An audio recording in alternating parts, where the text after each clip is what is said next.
बगैर किसी दूरबीन या टेलीस्कोप के सिर्फ कागज और कलम की मदद से एक नया प्लैनेट डिस्कवर किया गया। यह कारनामा आज से 175 साल पहले फ्रेंच एस्ट्रोनॉमिकली को हैरत में डाल दिया। लेकिन आखिर कैसे? इस कहानी की शुरुआत एक सेब से होती है, जो मशहूर जमाना फिजिसिस्ट सर आइजक न्यूटन के सामने दरख्त से टूटकर जमीन पर गिरा था। ये मंजर देखकर वो गहरी सोच में पड़ गए कि आखिर सेब टूटकर साइड पर या ऊपर क्यों नहीं गया, सीधा नीचे ही क्यों आया। इसी वाक़ की बुनियाद पर उन्होंने यूनिवर्सल ग्रेविटेशनल लॉ बनाया, जिसके मुताबिक स्पेस में कोई भी दो ऑब्जेक्ट्स आपस में एक दूसरे को अट्रैक्ट करते हैं। जिसका मास ज्यादा होगा उसकी ग्रेविटी भी ज्यादा होगी और वह छोटे मास को अपनी तरफ अट्रैक्ट करेगा। इस अट्रैक्शन को फिर ग्रेविटी कहा जाता है। यही ग्रेविटेशनल लॉ सिर्फ हमारी दुनिया तक ही महदूद नहीं है, बल्कि यह पूरे सोलर सिस्टम और यूनिवर्स पर भी अप्लाई होता है। इसकी सबसे बड़ी और आसान एग्जाम्पल हमारे सोलर सिस्टम की है। सूरज के गिर्द घूमने वाले तमाम प्लैनेट सूरज से छोटे हैं, इसी वजह से वो इसकी तरफ अट्रैक्ट होते हैं और एक खास ऑर्बिट में इसके गिर्द चक्कर लगाते रहते हैं। हमारा चांद भी इसी ग्रेविटेशनल लॉ के तहत जमीन के गिर्द चक्कर लगाता है। जमीन जो चांद से कई गुना बड़ी है, वह चांद को अपनी तरफ अट्रैक्ट करती है। दूसरी तरफ चांद बेशक ही छोटा है, लेकिन कुछ न कुछ ग्रेविटी उसकी भी है। चांद की ग्रेविटी इतनी तो नहीं है कि वह अर्थ को अपने ऑर्बिट से हिला सके, लेकिन वह समंदर के पानी को अपनी तरफ खींचती है, जिसकी वजह से समंदर में लहरें पैदा होती है। अगर एक मिनट के लिए ये सोच लिया जाए कि चांद हमारी जमीन के गिर्द गर्दिश नहीं कर रहा बल्कि सिर्फ रुका हुआ है, तो मालूम है इसका नतीजा क्या होगा।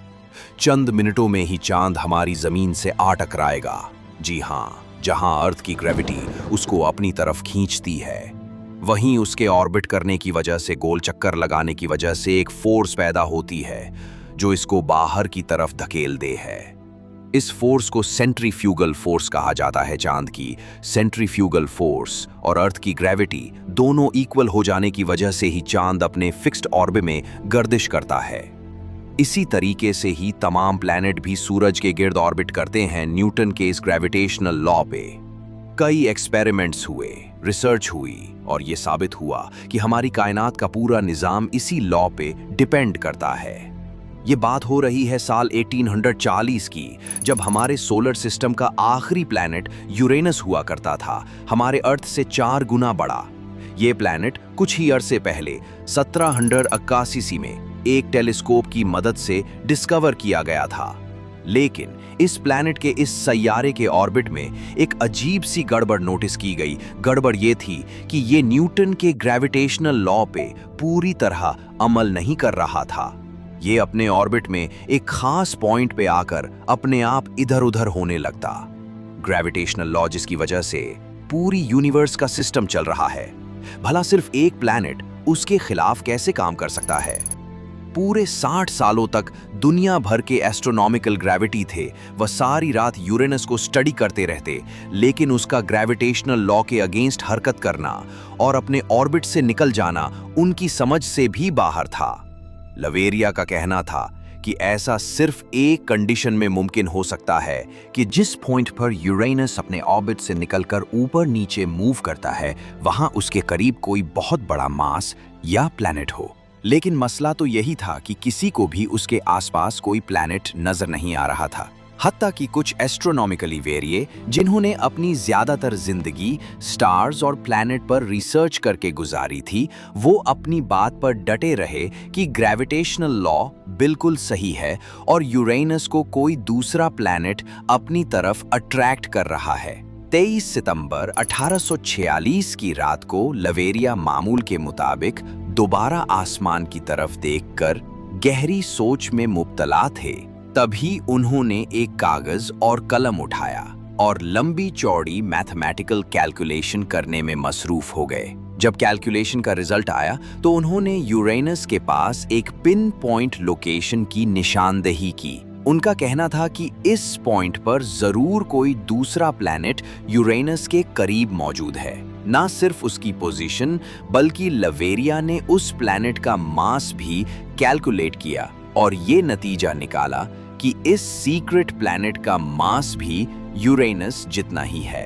जब उन्होंने ये तमाम डिटेल्स पब्लिक कर दी तो इस थियोरी को अपोज करने वाले एस्ट्रोनॉमिकली में मौजूद उस वक्त की सबसे बड़ी ऑब्जर्वेटरी को भेजी और उनसे रिक्वेस्ट की कि इस स्पेस के ठीक इस खास हिस्से में यूरेनस के करीब किसी ताकतवर टेलीस्कोप से देखा जाए।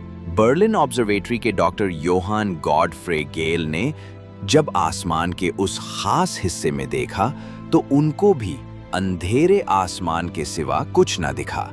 लेकिन जब थोड़ा मजीद फोकस किया गया तो वाकई ठीक लवेरिया की बताई हुई जगह पर एक नीला सैयारा तैर रहा था। इसका साइज वाकई यूरेनस जितना ही था, यानी इसमें हमारे अर्थ जितने 4 प्लैनेट फिट आ सकते हैं। यूं समझ लें कि अगर अर्थ एक टेनिस बॉल है तो इसका साइज बास्केटबॉल जितना था। लवेरिया की प्रिडिक्शन और कैलकुलेशन बिल्कुल एक्यूरेट थी। सोलर सिस्टम का 8वां प्लैनेट ढूंढा जा चुका था, जिसको आज नेपच्यून के नाम से जानते हैं। नेपच्यून वो पहला प्लैनेट है जिसको किसी टेलीस्कोप से नहीं बल्कि मैथ्स के फॉर्मूला जैक फेबर और कलम की मदद से ढूंढा गया। ये प्लैनेट लीवे से पहले मशहूर जमान एस्ट्रोनॉमिकली ने भी देख रखा था, लेकिन गैलीलियो हमेशा इसको एक स्टार मानते थे। उन्होंने अपनी कई ड्राइंग्स में इसको ड्रॉ भी किया था, लेकिन सिर्फ एक स्टार की हैसियत से, किसी प्लैनेट या सैयारे की हैसियत से नहीं। यही वजह थी कि इसको डिस्कवर करने का सारा क्रेडिट गैलीलियो के बजाय लवेरिया के पास ही गया।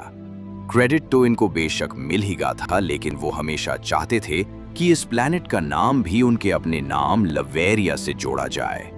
पर क्योंकि उस वक्त प्लैनेट और स्टार्स के नाम हमेशा देवताओं के नाम पर रखे जाते थे, इसी वजह से कई लोगों को इस नए प्लैनेट का नाम लवेरिया से जुड़ने पर तरास था। सबकी म्यूचुअल अंडरस्टैंडिंग के बाद इसका नाम रोमन देवता नेपच्यून के नाम पर रखा गया। 1989 में नासा का वॉयर 2 स्पेसक्राफ्ट पहली बार नेपच्यून के पास से गुजारा गया। 3000 मील दूर से वॉयर ने नेपच्यून की कई फोटोग्राफ्स कैप्चर की। ये हमारे सोलर सिस्टम का सबसे दूर और सबसे आखिरी प्लैनेट है। यूं समझ लें कि अगर अर्थ से सूरज का डिस्टेंस 1 एस्ट्रोनॉमिकली यूनिट है तो नेपच्यून सूरज से 30 एस्ट्रोनॉमिकली यूनिट्स दूर है। सूरज से इतना दूर होने की वजह से ही यहाँ का टेम्परेचर -10 डिग्री सेल्सियस रहता है।